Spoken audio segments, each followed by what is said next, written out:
এই ধরেন, দুজন ধরেন। এই ব্লাড পড়তেছে। ভাই আমার মান নাম্বারটা বলেন তো। আপনি মান নাম্বার বলবেন। 017 গুলিবিদ্ধ তরুণের এই ভিডিওটি সেদিন সামাজিক যোগাযোগ মাধ্যমে ছড়িয়ে পড়ে। অনেকেই ভেবেছিলেন এই তরুণ বেঁচে নেই। অবস্থা ভালো না।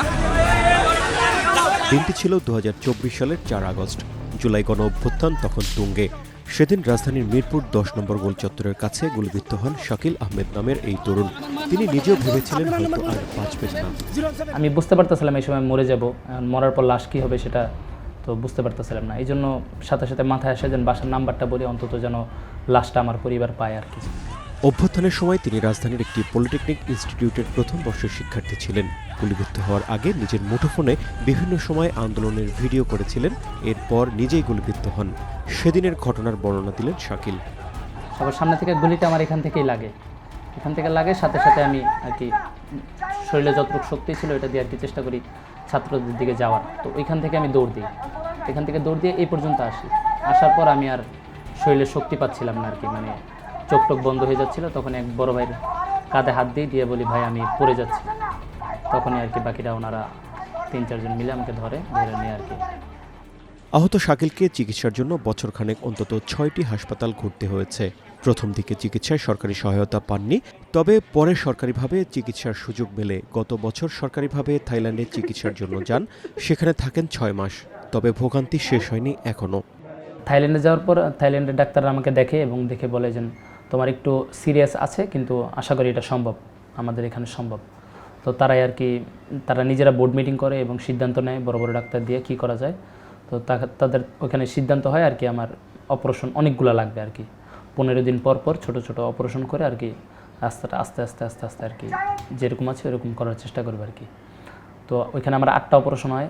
8টা অপারেশন হওয়ার পর 9 নম্বর অপারেশনে তারা জানায় যে আজকে তোমার এই ক্লোস্টমি ব্যাগটা আমরা ক্লোজ করতে যাচ্ছি। তো যখন ক্লোস্টমি ব্যাগ আমার ক্লোজ করা হয়, তো ডাক্তাররা ভাবছিল যে ক্লোস্টমি ব্যাগ ক্লোজ করার পর আসলে আমি ঠিক হয়ে যাব, এটা ভাবছিল। কিন্তু ক্লোস্টমি ব্যাগ ক্লোজ করার পর 1 সপ্তাহ পর দেখা যায় আমার বাথরুমের রাস্তা আবার মানে বন্ধ হয়ে গেছে। তো তখন ডাক্তারকে আবার জানাই, ডাক্তার আবার আসে, আবার টেস্ট করানো হয়। তখন আর কি তারা জানায় যে তোমার দুর্বল হয়ে গেছে, এখন তোমার ম্যানুয়ালি ছাড়া কোনো উপায় নেই। তখন আর কি তারা ডায়ালেশনের একটা ব্যবস্থা করে।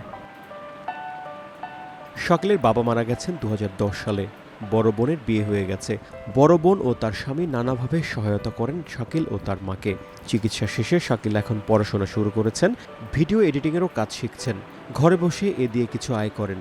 এছাড়া সরকারি ও বেসরকারিভাবে কিছু আর্থিক সহায়তা পেয়েছেন, যা দিয়ে চিকিৎসার খরচ জুগিয়েছেন। শাকিলের মা ভেবেছিলেন ছেলে মনে হয় তার বুকে আর ফিরবে না। ছেলে ফিরেছে, তবে যতদিন যাচ্ছে ছেলের ভবিষ্যৎ নিয়ে দুশ্চিন্তা বাড়ছে। খবর পাইছি যে আমার ছেলের গুলি লাগছে। কোথায় লাগছে? পায়ে লাগছে, হালকা পায়ে লাগছে, এটা খবর দিছি। তা আমি আবার একটা টেনশন করি না যে পায়ে লাগছে। তারপরে সন্ধ্যা হয়ে গেল, রাত হয়ে যাইতেছে, পোলার খবর নাই। পরে আমি সকালের দিকে খবর পাইছি যে ও হাসপাতালে ভর্তি। তারপরে আমি আবার আমি তো চিনি না, আমার এক বাগনিরে নিয়ে পরে হাসপাতাল যায়, দেখি আমার ছেলে এরকম মরা অবস্থা, বেডে শুয়ে রয়েছে। মানে গায়ের রক্ত যাইতে আমার গায়ের পোলা শরীরের সাদা হয়ে গেছে। তখন কি চিন্তা করছিলেন ছেলে আর ফেরত আসবেন? তখন আমার মনে করছি যে আমার ছেলে মনে হয় আমি আর ফিরে পাবো না, আমার বুকে মনে হয় আর ছেলে আইব না। তখন এরকম একটা মনে পড়তো আর কি। ভবিষ্যতে ওখানে তো আগের থেকে একটু সুস্থ, তারপরে ভবিষ্যতে আমার চিন্তা যে একটু বয়স হইলে কীরকম হইব, মানে আরও খারাপ অবস্থা হয় কিনা, খালি এটাই একটু টেনশন। শাকিল বলেন, এই আন্দোলনে আপামর জনতা অংশ নিয়েছিল, তাই সবাইকে নিয়ে দেশটা নতুন করে গড়তে হবে।